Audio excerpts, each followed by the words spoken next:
I have a great time with my life, and I want to share it. I love living. I think that's infectious.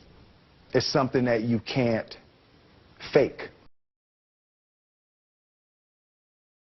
Greatness is not this wonderful, esoteric, elusive, God-like feature that only the special among us will ever taste. You know, it's something that truly exists in all of us. It's very simple.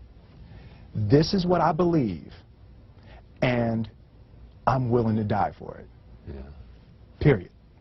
It's that simple. I know who I am, and I know what I believe. I know who I am, I know what I believe. That's all I need to know. And that's all I need to know. So from there, you do what you need to do. Yeah. You know, and I think what happens is we make the situation more complex than it has to be. Because we're looking for complexity. There's got to be something complex to understand. It can't be that easy. No.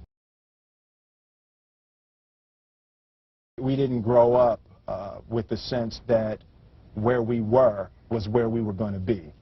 You know, we grew up with the sense that where we were almost didn't matter because we were becoming right. something greater. The separation of talent and skill is one of the greatest misunderstood concepts for people who are trying to excel, who have dreams, that want to do things. Talent you have naturally. Skill is only developed by hours and hours and hours of beating on your craft. I've never really viewed myself as particularly talented. Where I excel is ridiculous, sickening work ethic. You know, while the other guy's sleeping, I'm working. While the other guy's eating, I'm working. I realized very, very young that there's no easy way around it. No matter how talented you are, your talent is going to fail you if you're not skilled. You know, if you don't study, if you don't work really hard and dedicate yourself to being better every single day, you'll never be able to communicate with people, with your artistry, the way that you want. So the only thing that I see that is distinctly different about me is I'm not afraid to die on a treadmill. You might have more talent than me, you might be smarter than me, you might be sexier than me, you might be all of those things. You got it on me in 9 categories.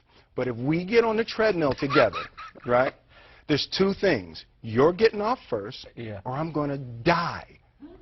It's really that simple. You're not going to outwork me. It's such a simple, basic concept. The majority of people who aren't getting the places they want or aren't achieving the things that they want is strictly based on being outworked, is strictly based on missing crucial opportunities. I say all the time, if you stay ready, you ain't got to get ready. One summer, his dad tore down a brick wall on the front of his business and told 12-year-old Will and his 9-year-old brother to rebuild it, a job they said was impossible. It took them 1.5 years, but they did it. And he said, now don't you ever tell me it's something that you can't do. You don't try to build a wall. You don't set out to build a wall. You don't say, I'm going to build the biggest, baddest, greatest wall that's ever been built. You don't start there. You say, I'm going to lay this brick as perfectly as a brick can be laid. And you do that every single day. And soon you have a wall. And soon you have a wall. It's difficult to take the first step when you look how big the task is. The task is never huge to me. It's always one brick. Me too.